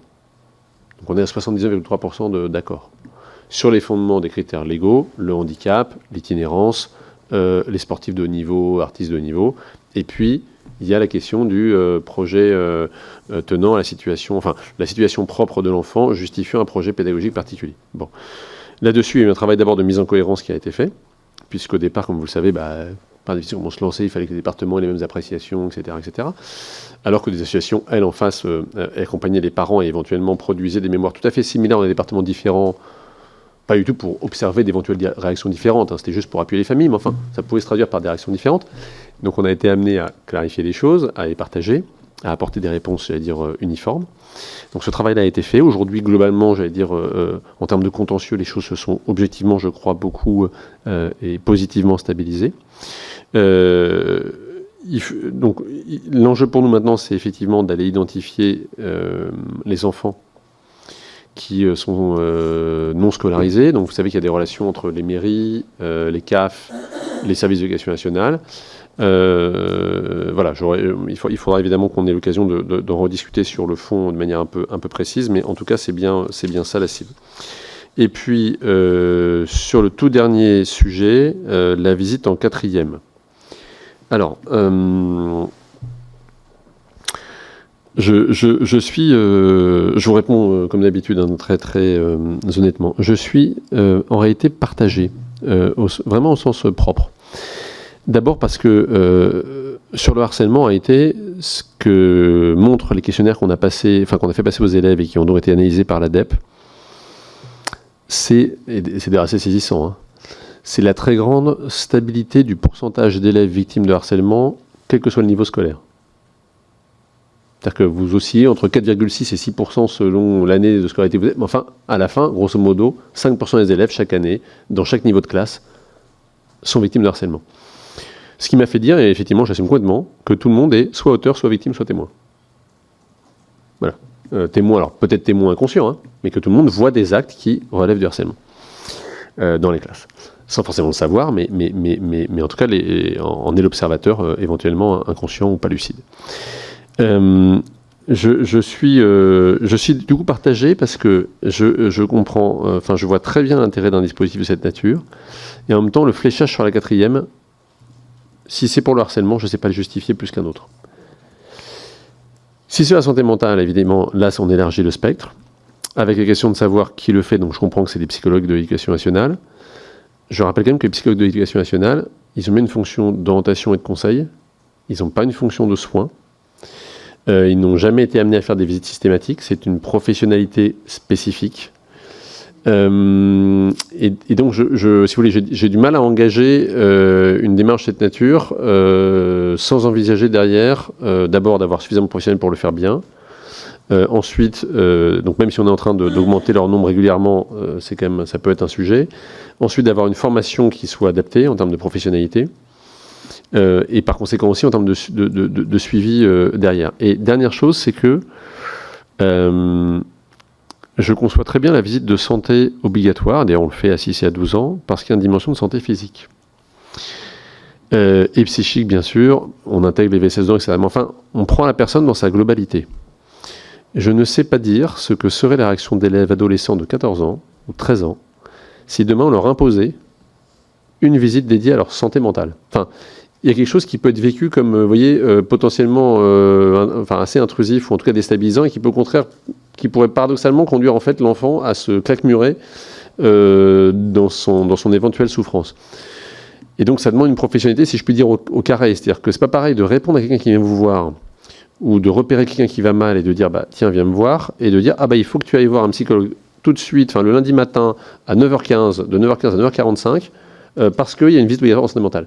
Je ne sais pas en fait anticiper la réaction. Donc je vais bien le travailler avec des professionnels de santé scolaire pour voir ce qu'ils en pensent. Je ne sais pas dire si ce serait une solution, vous voyez, mais vraiment quand je dis je ne sais pas, c'est pas que je suis contre, hein, je ne sais pas le dire, donc ça a besoin d'être qualifié, mais je vais regarder, je veux bien travailler ça avec des professionnels de santé scolaire. Monsieur le ministre, j'ai 4 interventions. Alors, Madame Mizoff, Joséphine.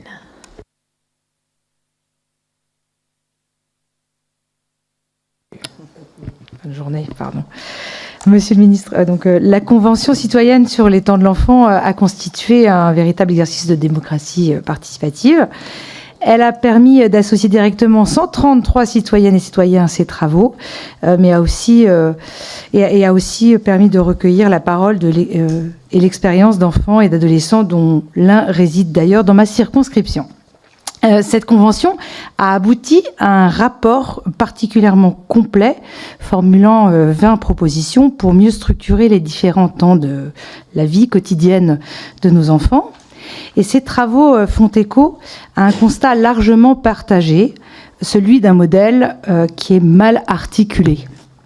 Les temps de l'enfant demeurent trop fragmentés entre le temps scolaire, périscolaire et extrascolaire, sans toujours offrir la cohérence et la continuité éducative nécessaires à leur développement, à leur santé et à leur apprentissage. Et vous avez rappelé une réforme... Vous l'avez rappelé, une réforme d'ampleur de rythme scolaire ne peut être conduite dans l'urgence et ne saurait donc être envisagée pour la prochaine rentrée scolaire. Pour autant, pouvez-vous nous indiquer si certaines de ces propositions feront l'objet de mesures concrètes dès 2026, indépendamment d'une réforme globale des rythmes scolaires ? Et par ailleurs, il a été annoncé que chacun des ministères concernés produirait une note pour évaluer la faisabilité des propositions relevant de son champ de compétences. Pourriez-vous nous préciser où en est ce travail ministériel? Et enfin, l'un des axes centraux de la Convention citoyenne portait sur l'articulation entre les différents acteurs intervenant sur le temps de vie de l'enfant. Est-ce que vous envisagez, comme cela a été proposé, d'intégrer une consultation des enfants et des jeunes au sein des comités de pilotage des projets éducatifs de territoire? Je vous remercie. Merci beaucoup. Monsieur Philippe Fay.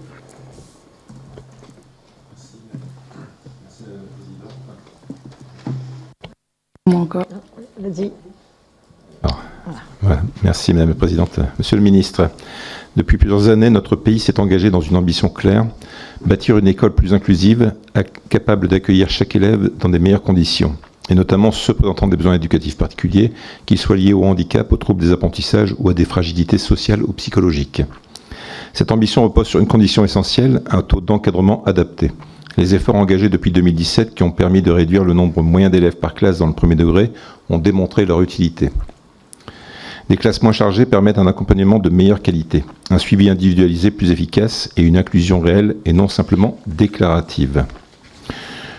Cependant, sur le terrain, les inquiétudes sont très fortes concernant bien sûr la suppression de postes, puisque cette perspective de suppression de postes dans la future carte scolaire fait craindre un retour en arrière. D'ailleurs, hier, j'étais au conseil d'administration du collège Vandermerch du Touquet, où depuis plusieurs années, ils perdent des heures de dotation, et malheureusement, bien sûr, au détriment des options où la chef d'établissement doit faire des choix, ce qui est déplorable, puisque c'est plus un retour en arrière.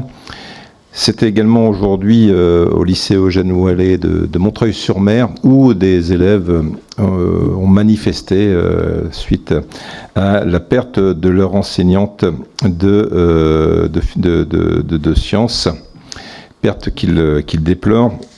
Donc on voit bien qu'il y a également beaucoup de souffrances liées à ces suppressions. Or, la baisse démographique ne saurait justifier une réduction mécanique des moyens humains, alors même que les besoins augmentent.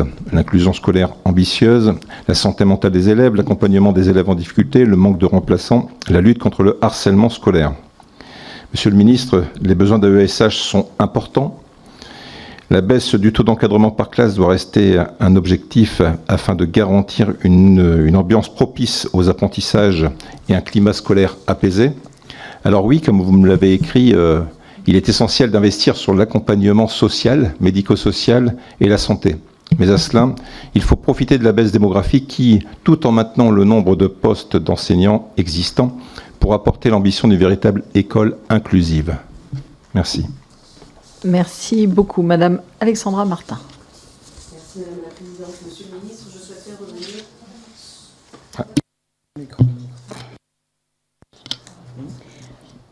Merci. Monsieur le Ministre, je souhaiterais revenir sur le sujet du harcèlement scolaire. Vous l'avez très bien qualifié, il s'agit d'un fléau massif.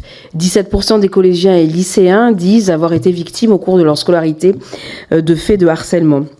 Ce sont des conséquences dramatiques pour les enfants, leurs familles et l'ensemble de la communauté éducative que nous avons encore récemment déplorées. Les chiffres comme les drames qui les accompagnent imposent une réponse politique ferme à la hauteur de l'enjeu. J'ai co-rédigé avec Nora Fraisse, la fondatrice de Marion la main tendue, une proposition de loi visant à renforcer l'arsenal disciplinaire et à élargir le champ d'action des familles. La gravité des chiffres, leurs conséquences et encore trop souvent des réactions inadaptées, voire des inversions victimaires, des enquêtes qui ne vont pas jusqu'au bout. Tout cela forme un aveu d'échec et nous oblige à muscler notre arsenal. La loi de mars 2022, on l'a dit, a constitué un premier pas très important, mais il faut aller plus loin, d'autant que les enquêtes aboutissent souvent sur des classements sans suite.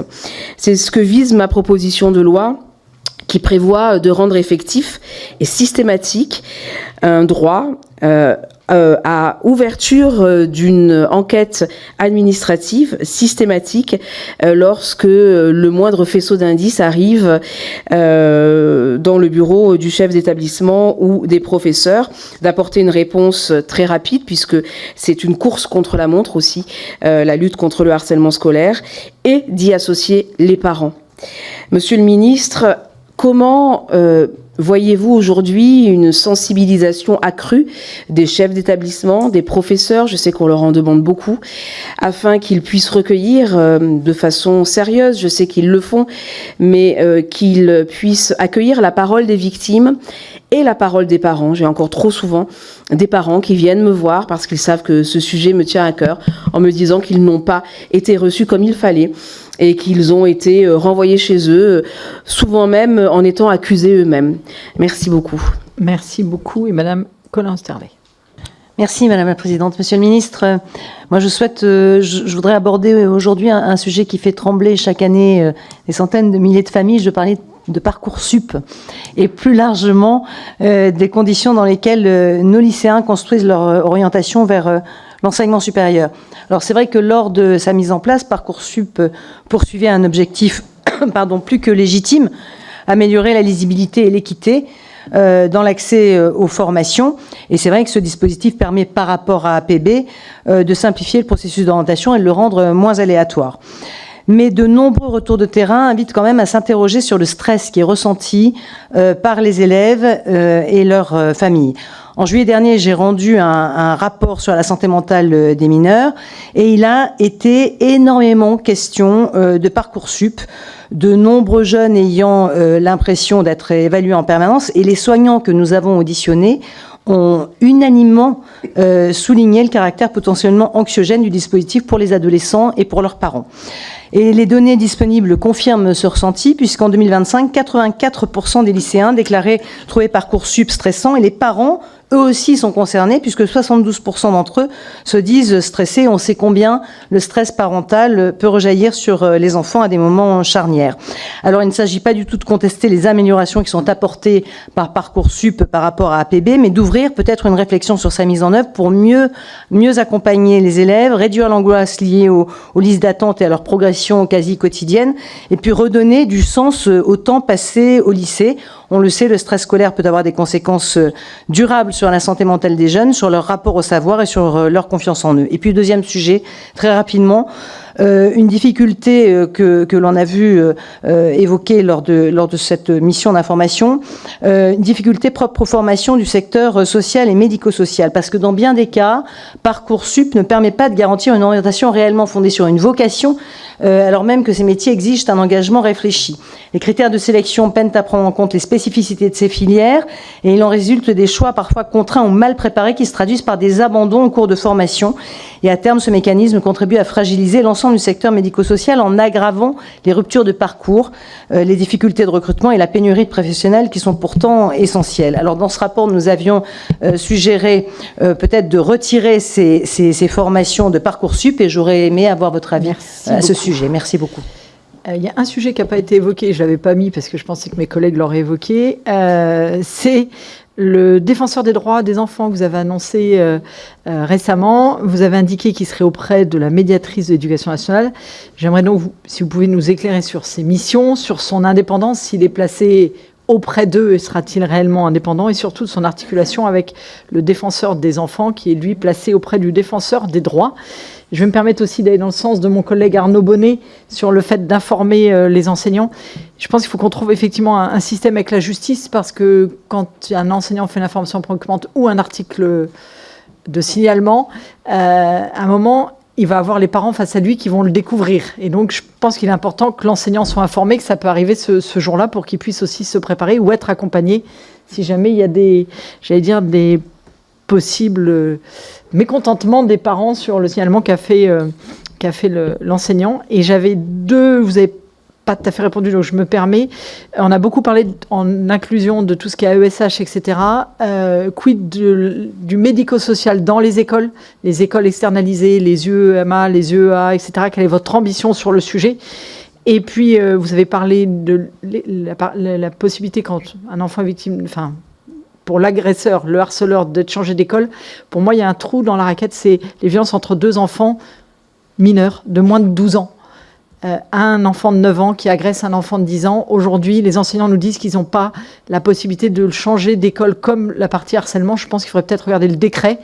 A priori, c'est pas clair pour les enseignants. Tous me l'ont remonté. On a un sujet quand c'est deux tout petits qui s'agressent l'un l'autre. Donc je vous le relais, c'est quelque chose qui nous est remonté quand même assez fréquemment. Merci. Je me permets juste de répondre sur ces derniers points en premier, si ça ne vous dérange pas, parce que sur le changement d'école, les textes, et je m'en souviens bien, ne parlent pas de harcèlement. Les textes, non, le décret du 16 août 2023, il parle de lorsqu'il prévoit que l'enfant peut être changé d'école, lorsqu'il présente pour ses camarades, il fait peser un risque sur la sécurité de ses camarades de manière intentionnelle. Ça a précisément été fait pour ne pas couvrir que les cas de harcèlement, mais pour couvrir des cas de violence qui, sans être des cas de harcèlement stricto sensu, parce qu'il y a une définition précise du harcèlement, constituera en fait une mise en danger récurrente ou imminente, intentionnelle, d'un enfant. Donc, l'hypothèse que vous évoquez, elle peut faire partie des cas dans lesquels le changement d'école est requis. Sur le médico-social dans les écoles, pardon, du coup, je termine par vous, mais je vais répondre évidemment à tout le monde. Ne croyez pas que c'est une façon pour moi d'éviter les autres. Sur le médico-social dans les écoles, alors, moi, comme je vous l'ai dit, je crois qu'on a un enjeu majeur sur la fluidité des parcours. À la fois pour un médico-social, pour en revenir, et puis pour faire en sorte qu'effectivement, à l'intérieur de l'enceinte scolaire, le médico-social puisse plus facilement intervenir. C'est le sens des pôles d'appui à la scolarité. Pour l'appui à la scolarité, le but du jeu, c'est qu'on met tout le monde autour de la table, qu'on a deux ETP d'éducateurs spécialisés à l'appui du pôle, et qu'on puisse ensuite intervenir effectivement dans l'école et aussi partager des compétences. Il y a quelque chose qui est très intéressant. Je suis allé l'autre jour en Côte d'Or à l'occasion du Comité national de suivi d'école inclusive. Avec le CNCPH, on est allé visiter un PASS. Puisque la Côte d'Or a été un des premiers départements expérimentaux, donc ils ont 2 ans de recul. Ils travaillent beaucoup sur l'accessibilité, ils travaillent beaucoup sur le médico-social. Ils ont 6% de prescription, de demande de notification d'AESH en moins. Parce qu'en réalité, quand on met l'accompagnement qui va bien, eh bien, le palliatif que constitue l'AESH pour certains élèves, je dis bien pour certains élèves, il ne s'agit pas de dire que tout le monde est sans AESH, mais le palliatif finalement que constitue l'AESH dans certains cas n'a plus besoin d'être un palliatif. Et donc l'AESH peut se recentrer sur sa vocation, c'est-à-dire l'accompagnement de l'autonomie. Et puis sur le défenseur des droits des enfants, parce que c'est effectivement l'expression, que j'ai employée dans un cadre un peu universel, un grand public. Très concrètement, moi, mon objectif est le suivant. Je vous le disais tout à l'heure, pour moi, la sécurité doit être assurée de la porte à la porte. Aujourd'hui, on a le scolaire, le périscolaire, etc. Donc quand il y a un problème sur la pause de midi, le directeur d'école dit « Ah bah chat perché, c'est pas moi ». Quand c'est à 13h42, c'est la collectivité qui dit « Chat perché, c'est pas moi ». Moi, je ne veux pas savoir qui est perché et qui ne l'est pas. On a des parents dont les enfants ont besoin, les parents ont besoin de savoir que leur enfant est en sécurité à l'école. Et s'il y a un pépin dans les murs de l'école, je ne vais pas demander aux parents de faire la distinction juridique entre le scolaire et le périscolaire. Donc, l'objectif, c'est qu'évidemment, il se manifeste d'abord auprès de la directrice d'école ou du périscolaire, mais si la situation, si la famille considère que la situation est mal prise en charge, ou qu'il y a ce type de débat pour savoir finalement qui de quoi, la famille doit pouvoir saisir un interlocuteur que je qualifierais de proximité au sens d'un interlocuteur institutionnel, dont effectivement j'ai considéré qu'il avait vocation à être l'adjoint de la médiatrice.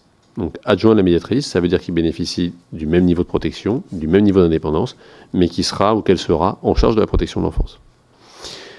Avec donc pour mission, non pas de résoudre individuellement chaque cas, c'est pas sa mission, mais pour faire en sorte que tout défaut de prise en charge ou toute prise en charge insatisfaisante puisse être, si je puis dire, délié par son intervention et l'intervention de ses équipes, puisqu'au passage, je vais renforcer les équipes de la médiature qui traitent déjà 28 000 demandes par an. Deuxième objectif pour moi, c'est que cet adjoint en charge de la protection de l'enfance, il puisse aussi avoir une vision panoramique, y compris avec les remontées qu'on pourra lui transmettre, et qu'il puisse nous faire des recommandations.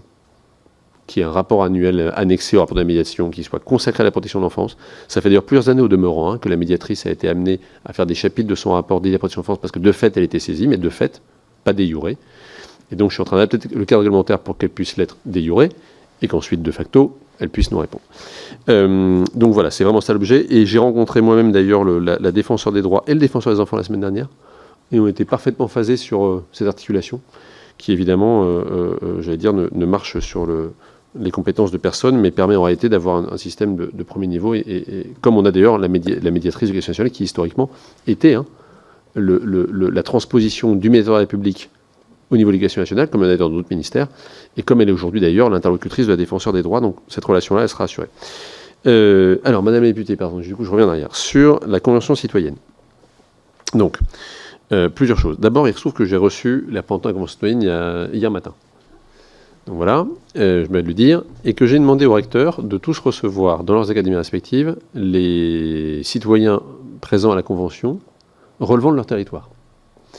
Parce que la Convention citoyenne, c'est d'abord une expertise d'usage, comme me l'a présenté lui-même le président du CESE. C'est-à-dire que leur sujet, c'est pas de connaître toutes les contraintes techniques, administratives, juridiques, machin, etc., etc. C'est de dire, voilà, en tant qu'usager, ce qu'on pense. Et une bonne partie de leurs recommandations n'appellent pas de réponse universelle nationale. Typiquement, les recommandations de type pouvoir commencer plus tard le matin pour les collégiens, etc., c'est des choses qui ont vocation à se régler au niveau local.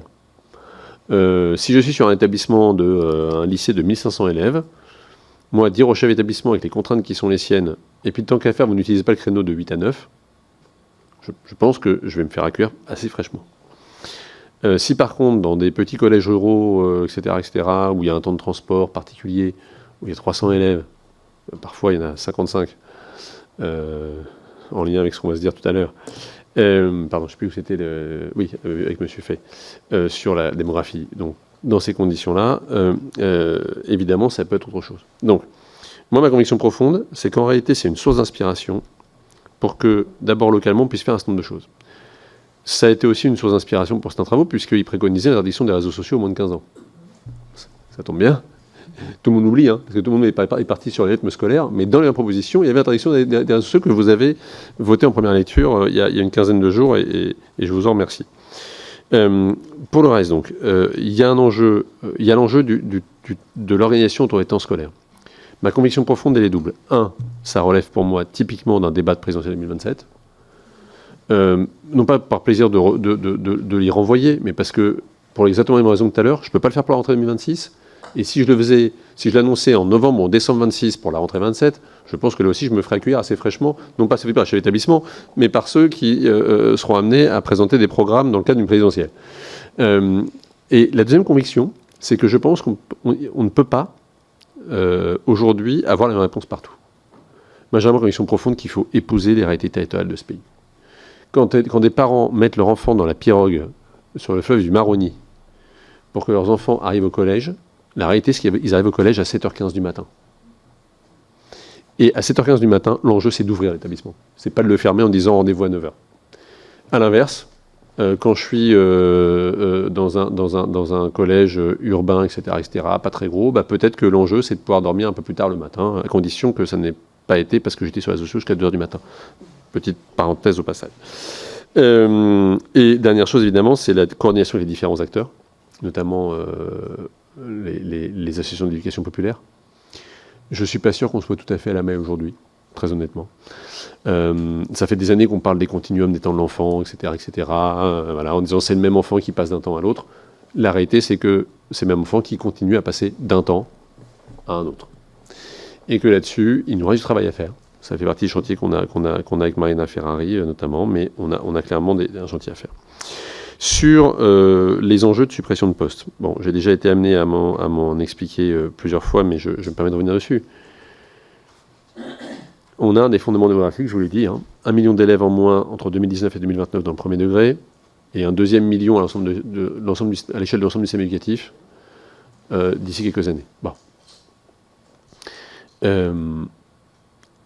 La chute, elle est drastique dans le premier degré aujourd'hui. Elle touche le collège à hauteur de 30 à 40 000 élèves cette année. Comme 30 à 40 000 élèves. Et d'ici quelques années, dans 2 ans, elle va arriver au lycée. Bon. Et, pardon de le redire, mais quand on recrute des professeurs, on les recrute pour 40 ans. Accessoirement, avec la réforme des concours, en réalité, je les recrute pour dans 2 ans. Je veux bien recruter tous les professeurs tout de suite pour dans 2 ans, en faisant comme s'il n'y avait pas de chute démographique. Mais comme je l'ai dit tout à l'heure, il y a un moment où on aura un mur et où mon successeur, quel qu'il soit, hein, quels que soient ses choix politiques, etc., il y a un moment où on sera mécaniquement obligé de tarir les recrutements si aujourd'hui on maintient à 0. Et c'est quelque chose que je ne crois pas responsable. Donc, il ne s'agit pas de suivre la démographie, mais il s'agit effectivement de tenir compte. Et après, et c'est là qu'il y a un travail à faire intelligent avec les académies, et donc moi pendant que vous vous cachez, je vais recevoir tous les recteurs individuellement au cours des 2 prochains mois. Ça fera partie de celui qu'on va aborder, pour que notamment les suppressions portent effectivement, tirent les conséquences effectives de la démographie. Aujourd'hui, il y a encore très peu de baisse des effectifs au lycée, par exemple, globalement. Alors qu'il y en a des massives au collège. Il faudra probablement s'assurer que ça correspond bien. Et il ne faut pas que l'un serve de prétexte, si vous voulez, pour être clair, à l'autre. Donc ça, on va s'en assurer, on va y travailler, mais voilà. Sur le harcèlement, alors pour ne rien vous cacher, moi, mon impression personnelle, c'est que en termes d'arsenal, on est aujourd'hui quand même très équipé. C'est-à-dire que j'ai tout l'arsenal disciplinaire, j'ai la possibilité de changer un élève d'école lorsqu'il fait peser une menace, comme je vous le disais tout à l'heure, et on a un arsenal pénal. Quand même pas rien, le pénal. Enfin, on ne sait pas faire mieux quand même en termes sur la gamme des aigus, quoi. Au-delà du pénal, il n'y a pas. Donc on a quand même aujourd'hui un arsenal pénal que je trouve très complet. Donc, à titre personnel, très honnêtement, je n'éprouve pas le besoin de renforcer encore l'arsenal, au sens l'arsenal de sanctions. En revanche, on persiste objectivement à avoir il y a un travail humain qui doit être encore, si je puis dire, pétri collectivement et à tous les niveaux de l'institution, autour d'abord des modalités de l'accueil de la parole du jeune et de sa première parole, autour de la réponse qui est apportée, et autour aussi de la sensibilisation des parents, comme des équipes. Il peut y avoir, encore aujourd'hui, des réactions inadaptées. Il peut y avoir aussi, et malheureusement c'est assez fréquent, et ça rend les choses très compliquées, je crois aussi qu'il faut qu'on accepte qu'on est sur une matière compliquée, des élèves qui sont harceleurs parce qu'ils sont harcelés. Ou des élèves qui sont harcelés et qui ont un réflexe de défense qui, facialement, donne l'impression que c'est eux qui posent problème. C'est-à-dire que c'est eux qui finissent, pardon l'expression, mais par faire une crise de nerfs et par taper le camarade qui en fait les houspille depuis des années. Donc il y a un côté, vous voyez, voilà, ils plantent les banderilles et à la fin, celui qui donne un coup de corne, c'est le harcelé. Et on dit, qu'est-ce que c'est que ce travail ? Bon. Donc ça, il faut vraiment qu'on arrive à avoir c'est un travail de long terme, hein, et honnêtement, il y a un travail d'acculturation qui est énorme, et moi je salue vraiment, le travail fait par les collègues en quelques années, c'est phénoménal ce qui s'est passé comme dans l'institution scolaire. Et tous les professeurs, vraiment, les chefs d'établissement que je rencontre, etc., sont hyper engagés. Mais même comme ça, on reste sur un phénomène d'abord qui est sournois, qui est malicieux.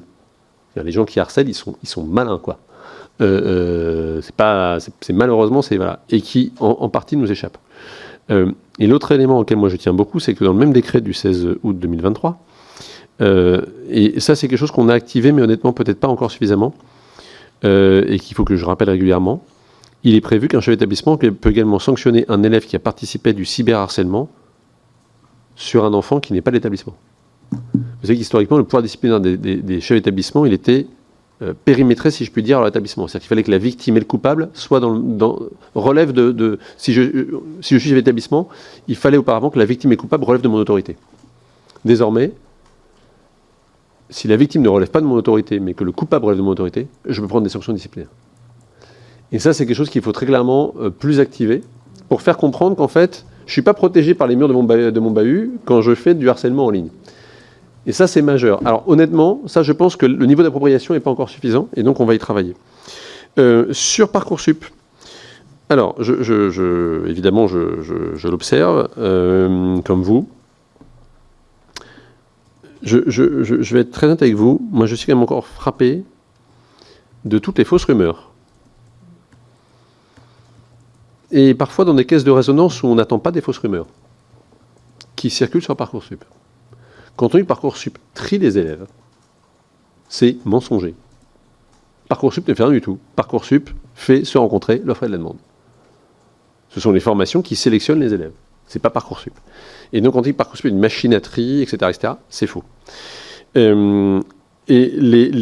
nos élèves ont parfois l'impression qu'en fait, comme ils entendent ça, ils s'imaginent qu'en fait, ils rentrent dans Parcoursup, et puis il y a une grande machine qui va...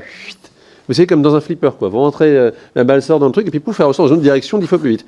Et donc, ils ont l'impression qu'ils vont rentrer dans une espèce de centrifugeuse, et puis qu'ils vont sortir n'importe où. Alors non, d'abord, 92% des élèves ont une proposition à la fin de la phase principale, au moins une, et généralement plusieurs.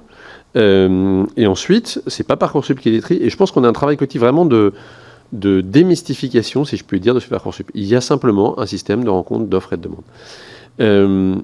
Et en revanche, moi je pense qu'il faut vraiment qu'on leur donne... Il y a eu beaucoup d'efforts qui ont été faits là-dessus, mais probablement en fait, en réalité, dès la première, qu'ils s'approprient l'outil.